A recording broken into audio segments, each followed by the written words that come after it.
Why would a normal, hardworking, successful person choose to go into public life at a time of such division in our country? Our guest is Mike Sapraicone. He's running for the United States Senate. Good Catholic gentleman. Stay with us.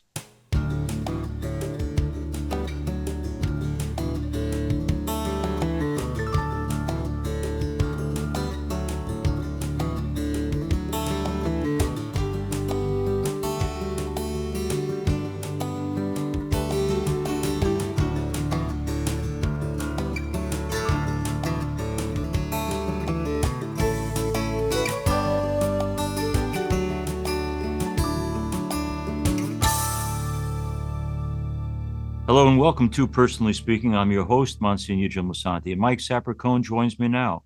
Mike is a retired New York City Police Department detective who is the New York State Republican Party's nominee for the United States Senate. Mike began his law enforcement career in 1980, and he served in the New York City Police Department for 20 years. His dedication to service was recognized by the promotion to first grade detective.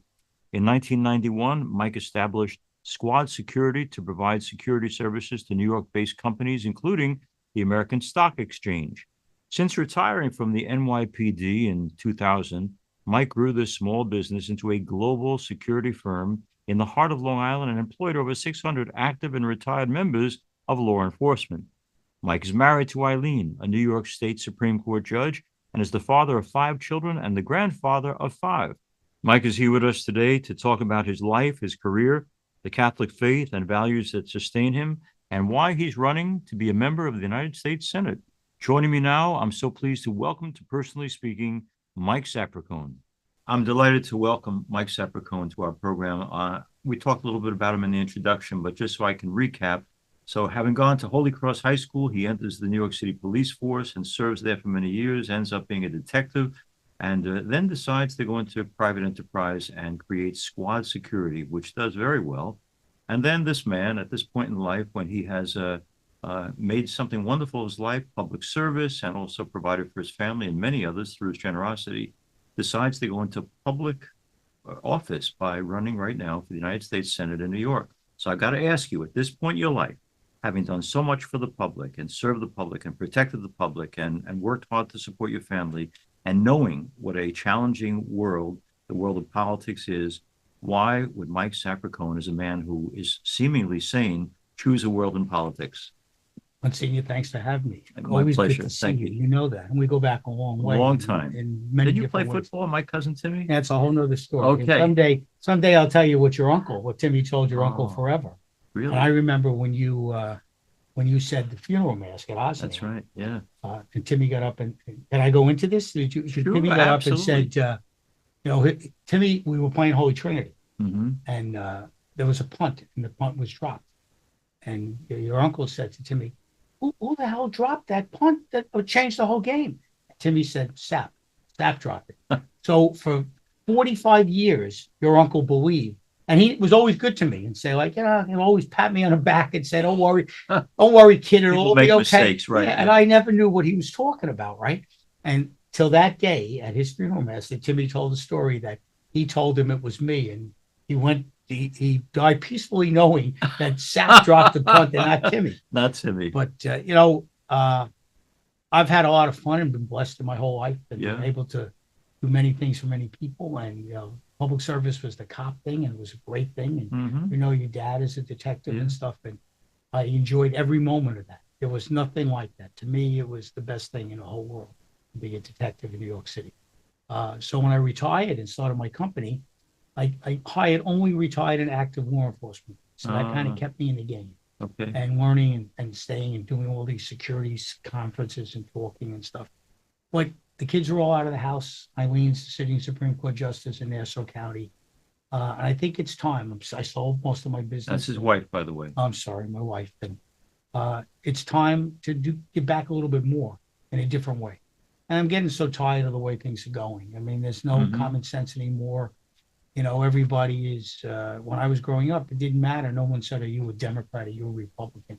You're an American, and what do we do to make things better? Now it's gotten a little bit chaotic. All right, you're saying that, but for those who don't know, listening around the world to a program like this, if you live in New York State, it is overwhelmingly registration Democrat. And so when a Republican conservative candidate is running, he's running an uphill battle. So what are you going to say to the people who are considering running or voting for you, but I'm not a Republican, I'm not a conservative. Why would I vote for Mike Sapraicone? Well, I think the issue right now is an American issue. Yes. And I think that's what we're trying, listen, we're going to get some we're going to get conservative votes. We're going to get Republican votes, but we need to get independent votes and we need to get Democratic votes. So we can't isolate the Democrats and make them feel like they're doing everything wrong. The politics might be wrong and their thoughts on the politics in a way it's playing out in this state right now are wrong. We have the issues, certainly the issues on our side. And when you talk about crime, which is pretty much right up my alley, and that's what I've been doing all these years, it's not an immigration problem because we're all immigrants, right? It's a migration problem. Why should our ancestors and other people of different descents, why did they take the right steps to get here and how difficult it was? We're not doing that anymore. We have people just saying, I'm seeking asylum, and it doesn't matter if it's real or not real. They're using that as a way to get in. And we're just allowing them to come in. We're not doing our investigations correctly. Right. We're not, we don't have enough judges or enough border patrol to move these processes along. And what we're doing is we're taking our tax dollars and we're supporting them. And that's not fair. That's not what our parents had happened. Mike, you've read, and people in my parish are outraged and amazed that it could happen. Laken Riley, that beautiful girl in Georgia, takes a run and she's killed by a person who's here illegally. How might we have prevented that? Well, the bail reform in New York alone. I mean, he committed a crime here in New York and we let him go. Okay. We let him go and he winded up in Georgia. So this is happening constantly. Look at the cops who got beat up in Times Square, right? And we allowed them to escape also. Escape, that's exactly it. We let them escape because we put them into a system. And I've, criminal justice, we talk about it. In all my years, I learned when I came on the job in 1980, criminal justice is really justice for the criminal. And it's still the same way. Okay. It's still the same way. Sure, I understand bail reform. People can't afford things. And should we be holding people the same level as a guy who commits a homicide or a murder or an assault or has a weapon as the person who steals something, some steaks or something from King Cullen or Bohack or Stop and Shop, who has to take care of their family? There's different things to look at. We have to look at the situations. We can't just say, here it is, it's black and white. We can't do that. But when we start dealing with assaults and assaults on our police and assaults on our victims getting beat up and robbed and shot at, we can't accept that. We have to look at that and be strong. And we're becoming weak.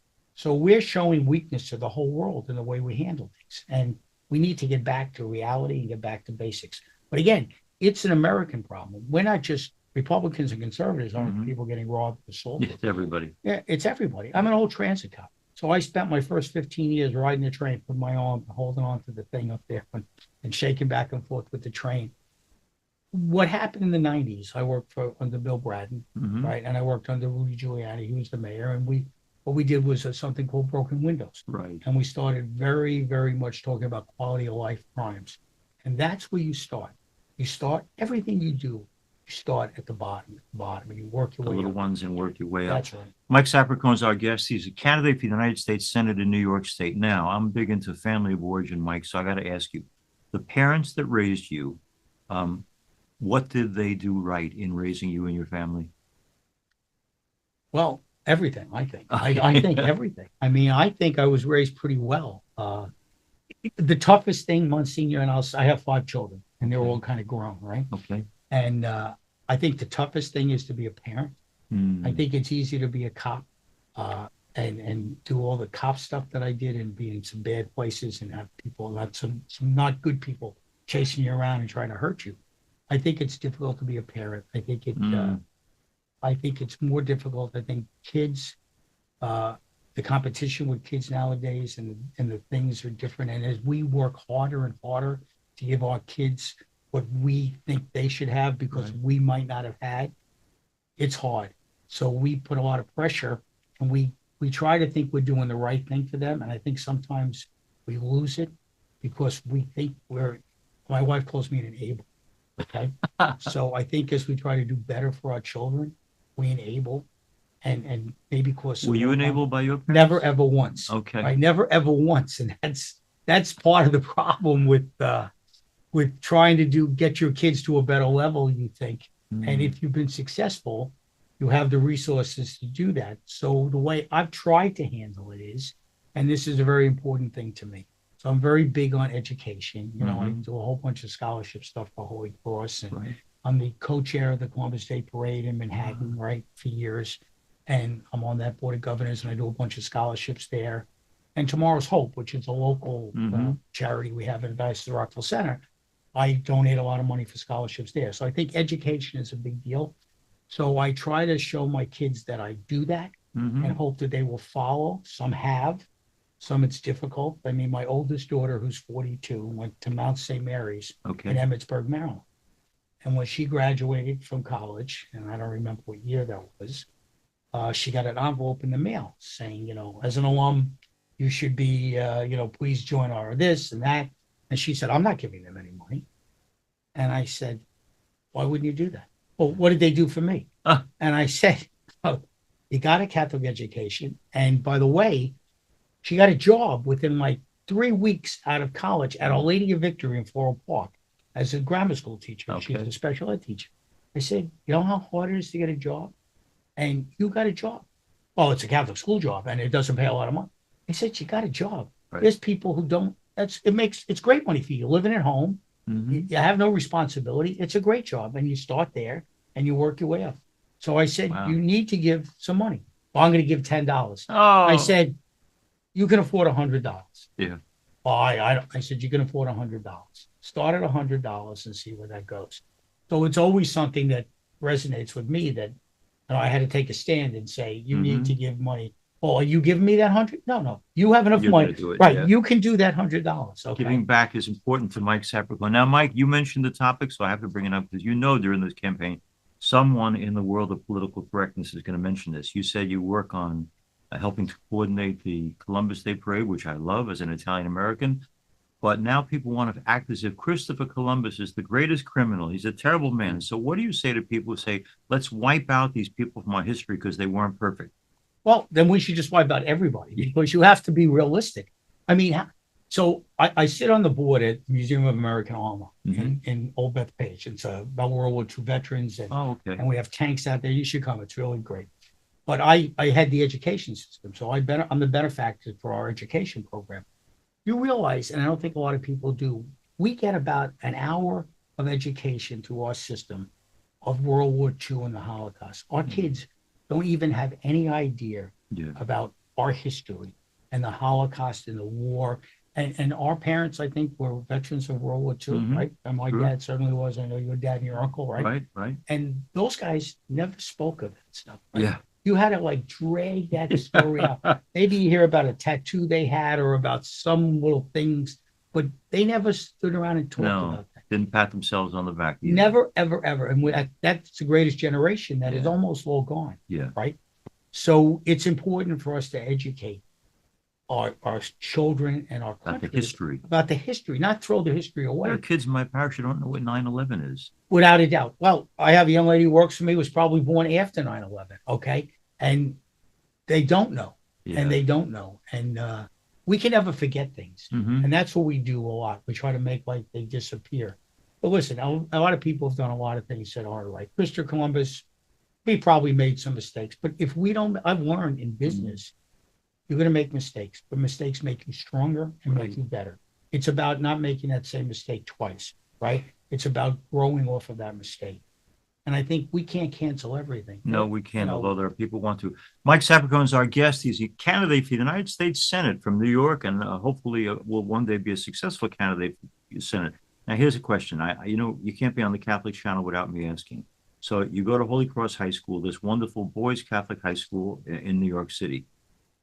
The way in which you learned your faith, why is it valuable to you? What did you learn along the way at Holy Cross and elsewhere about what it means to be a Catholic Christian? So I don't think I would ever become a criminal, okay? I think that would never be the case. But what I learned at Holy Cross is, this is my 50th anniversary of graduating this year, April, for having that party. And I've learned so much. I had a great father and a great mother, but the brothers and the lay people, and there were almost no lay people when I went to Holy Cross. and playing sports in Catholic school and just the everyday life of listening and understanding has made me the person I am. My parents had a big factor, but my education and my Catholic school background, going to Catholic grammar school at Holy Child Jesus or Richmond Hill, and then going to Holy Cross, and my faith. It's so important. I never once not think about my faith and what I learned, and I think that's such a big deal. I think it's just to always focus and always have God to fall back on and be able to talk to him. And when I've gone through tough things in business and everything else and in my life with my family and stuff, I always kind of find myself sitting down and just having that conversation and reflecting on all the people who haven't been as lucky as me, all the people who haven't had the same faith as I've had. And you always kind of turn back to that. And my father died when I was 20, and I was in the Navy when it happened. And I was very much like, I've got a lot of friends whose fathers are garbage. And you hear about bad stories and things, and that's not the case. Why did I lose my dad? And it made me sit down and say, what are you doing for me? Right. And it's not about what are you doing for me. I learned that it's what am I doing for you? Right? How am I helping to strengthen my faith and everybody else's faith? It's a big deal to me. I think that's a real big deal. In politics, I don't know how much you can say I'm Catholic and I'm this. I don't know how many people really care about that stuff, but it means something to me because it's where I stand about a lot of things. It makes me think. It makes me understand. It makes me believe in things. And if we don't believe in things, we're a little lost somewhere. Mike Sapraicone is our guest, a candidate for the United States Senate from New York. One of the issues, God willing, that you get your chance to be in the Senate, is what do we do about our allies who are in trouble? So in my church, we talk often enough about supporting our friends in Israel, supporting our friends in Ukraine. Happily, recently, both Democrats and Republicans came together and said in the Senate, let's put together the aid these people need to be free. So you're thrown into this incredibly sensitive issue of what do we do for Israel? How do we be sensitive to the Palestinian community? Our friends are being slaughtered in Ukraine just for standing up for democracy. What do you do with these issues? Well, I think we need to stand strong with our allies. But I think part of what's going on now in this country, we look weak. I think we look weak to China. We have to worry about Taiwan. I think we look weak to, obviously, Russia. We have to worry about Ukraine and how far west do they keep coming, right? Israel, those are a strong ally of ours, and we need Israel. And we have a lot of Jewish communities, not just in this state, but in this country. It's a small percentage of the population of the country, but it's a strong percentage. It's a strong, unified people, the Jews. I think what we need to do, though, is you look at Hamas, and people are calling right now for a ceasefire. It's very difficult to understand everything that's going on over there and how are people being slaughtered who don't deserve to be slaughtered. But this is a simple situation. We need to defeat Hamas. It's a terrorist group. It's not a couple of guys thrown together who are causing some havoc. It's a terrorist group who are being fed by other nations, in that region, with money that we've provided to those nations. So we let Hamas put their weapons down. Let's take our hostages out, and then we can talk about a ceasefire. When Hamas puts their weapons down, they surrender. We take our hostages out. We start giving aid to Palestine, and then we can talk about what has to happen. But until that happens, we need to eliminate. And I'm not a person looking for war, but we can't allow this because it's going to spread to other places. Mike Sapraicone, a candidate for the United States Senate in New York, is not what most people in Congress are, which is an attorney. Overwhelmingly in Congress, both the House of Representatives and the Senate, they're attorneys, lots and lots of lawyers. And I say this with all due respect. I'm the chaplain of the Colombian Lawyers Association. My dad was an attorney. My sister's an attorney. But having said that, why is it good for a normal, down-to-earth guy who has worked his way up through the police, run his own business, but is not an attorney, is not your typical politician lawyer, to go to the Congress? Well, I'm going to tell a little story that I shouldn't tell. I'm going to tell it first, and I'll listen to somebody complain about it later. I've only wanted to be two things in my life. Okay. I wanted to be a detective or an attorney. Okay. So to be a detective, you had to be a cop first to be a detective, right? And I wanted to be an attorney, but I never thought I would be smart enough to be an attorney. And I met all my wife's friends. Okay. Now she's a sitting Supreme Court justice. I met all her friends, and I said, I could do this. I could have done this, but I still made the right choice by being a detective. Okay. So I think what's important is I think what we need in politics now is like a regular person. I'm about as regular as you can be. Yes. Okay. I am. I'm just a kid from the streets of Queens who worked 3 jobs as a cop. I dug ditches before I became a cop. I started a little business. I grew that to a pretty big corporation that I just sold. So I understand how things work. Sometimes I think attorneys are in a different world. Okay. Yeah. And then as you become a politician, you look at things differently. I think I look at things like most of my constituents here in New York State look at things. I'm a blue collar guy who earned my way up and worked my way up. Nobody handed me anything, never. I wish somebody would have a couple of times, but nobody did. So I worked my way up and I learned. I took all the hits getting there and I still did a pretty good job. So I think that's important. I think I understand what people feel when they talk about it. It's not like I'm a guy who's been at the top of the world all their life. You're not coming from the elite. I'm not. Okay. I'd like everybody wants to be the elite, but we talk about I really am the American dream. Yeah. I'm really that kid who worked really hard, grew up in a 1-bedroom apartment in Queens, took 2 buses and a train to Holy Cross every week, met a whole bunch of guys just like me, and just kept working and working. Dug ditches for Jamaica Water when I first got out of the service. Wow. Waited till I got an opportunity to be a cop, and then worked really, really hard to get promoted, and then worked really hard to start a business. I mean, and you did. I would work for Nobody Beats the Wiz when I used to work midnights, and after I get home from the midnight, I go to Nobody Beats the Wiz for a couple hours, go home and grab a couple hours nap, watch my kids when my wife went to work, and then I would go deliver Chinese food by St. John's University. Before I went back to finish my midnight, I'd go out and deliver Chinese food to make a couple of dollars, right? So I know what that's like. I get the normalcy, and I think we do need that in the Congress. We need that in leadership. People who say, I do represent the regular guy. Promise last question, because I see you've got to move on to other things. But Mike, years ago, one of my first interviews was with the iconic film director, Frank Capra. And one of the best movies he's made, of course, is It's a Wonderful Life. What I love most in that film is at the beginning, when they're talking about George Bailey and who's thinking about committing suicide, and St. Peter says, is he sick? And St. Joseph says, no, worse than sick. He's discouraged. Discouragement, a terrible American problem right now. Most of my people, of the 3,000 families I have in my parish, they're not hopeless, but they're getting there because they see all the division, all the things going wrong in our country, the inability to talk with one another, the inability to listen to one another. So with all this discouragement, all this depression, all this division around us, is Mike Sapraicone somebody who is inclined to give up hope, or do you still embrace hope? Never give up hope.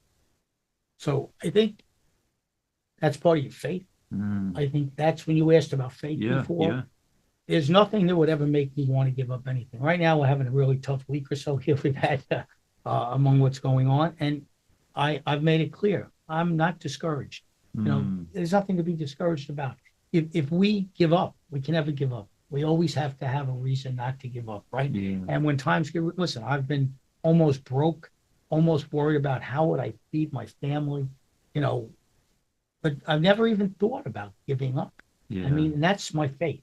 And, that's what that's what your faith is about, not giving up. And if you wait it out and you stay strong, and when one door closes, and I've had like 30 or 40 doors close, then another 40 or 50 open up. So I think that's really important. Yeah. And, when you think about what your families and your parents and your ancestors went through, this is a piece of cake. This is a piece of cake.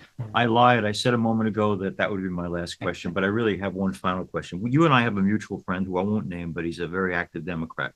And he said to me recently, I love Mike Sapraicone. He's a wonderful human being. You can't not like him. He's got the right values. I wish I could vote for him, but I'm a Democrat, so I can't. So to Democrats, independents, watching and listening to a program like this who say, but he's not my party, let's finish this program by saying, Mike, what do you say to people who, like our friend, says, I'd love to go for this guy, but I'm a Democrat? Well, I think your party affiliation is important. I understand that. But we need to vet people. We need to understand what people stand for. We need to listen to people. We need to ask the right questions of people. Yeah. And then I don't care if you're Republican, this won't play well. I don't care if you're Republican, conservative, Democrat, independent. You need to vote and elect the right person. Person. Yeah. And someone once asked me about, well, what about women and what about men? I said, to me, you hire the right person for your business. Yeah. That's what you hire. And you vote for the right person. But don't complain to me that we have a problem in government if you didn't even vote, if you didn't even pay attention. So do your homework. Yeah. Go out there and vote. That's important. And you know what? I understand voting down the line. I've never really done that. I've always tried to vote for the right person. Right. And I am certainly the right person. If you listen to me and get to know me and hear about what I want to do for this state and this country, it's an easy choice. I mean, it's an easy choice. And there's not always a lot of good choices out there. Yeah. There aren't. And sometimes you have 2 or 3 bad choices. We need to look at, what do we want? What kind of government do we want to have? Do we want to have freedom? Then I'm the right person. Do we want to start moving forward and making our lives better? Then I'm the right person. So I respect that mutual friend that we have very much. And I'm not mentioning names, but I could think of 1 or 2 in that situation. But what's important about it is looking at the candidates, yes, and choosing the right person. You can't go wrong now. No. You can't go wrong now. Person, not party. Right. I want to thank Mike Sapraicone for being with us. And I love that he wants to go into public life and serve in our United States Senate, because this is a down-to-earth, regular, normal guy who has struggled to get where he's gone. And he likes to listen to people, and he's open to every perspective, which is so rare in public life. So I'm all for this guy. I think he's a wonderful man, and I'm delighted that this man, who did not need to go into the battlefield of public service, is putting aside his private life to go public and say, there are values that I treasure that I'm willing to stand up for, and I'll take the blows because it's that important for me, for my children, for my grandchildren, for the future of this great country. So Mike Sapraicone, thanks for being with us on Personally Speaking. Thank you. You're the Thank best. you. Thank you. Always a pleasure. Thank you, sir. I want to thank you for being with us on Personally Speaking. If you need to reach me for any reason, you can write me at personallyspeakingpodcast@gmail.com. You probably listen to this program on the Catholic channel, channel 129. You can also watch us on YouTube at Personally Speaking with Monsignor Jim Lisante. We're also on Facebook at Personally Speaking with Monsignor Jim Lisante, as well as Instagram at Personally Speaking Podcast. I'm privileged to serve as host and executive producer, Personally Speaking. Our producer is Lisa Jadovitz. Thanks so much for joining us. We'll be with you again next time on Personally Speaking.